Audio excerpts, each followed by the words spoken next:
every animal in the savannah is trained to a different sound. So we received most of our animals last summer, and we started training them last summer, and we actually have coupled their food and their feeding time with a very specific sound. So every time we fed the zebra last year, we would blow a police whistle. Every time we'd feed the ostrich, we'd ring these jingle bells.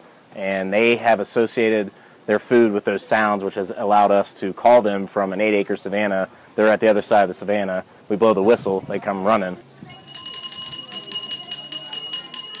These visitors have access to the giraffe all day long. So a giraffe could walk up to you at any point in the day. To help them associate and to differentiate when it was feeding time, we actually put a bell to it, a dinner bell to it, and that tells them it's eating time and also increases the feeding behavior. It's kind of like Pavlov's dog. When Pavlov's dog heard the bell, started salivating.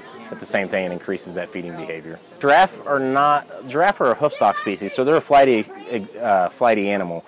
They stay alive by learning not to stick around. So it took some time. We had a volunteer staff that worked since last November to help us get them to get them used to people coming up and letting them eat and letting them feed from complete strangers. We use what we call an emergency recall, and all of our more dangerous animals such as polar bears, brown bears, tigers, lions, if we see a impending weather emergency coming in, we want our animals to come in. We don't want them outside. We want them in secure buildings, and we'll call them inside.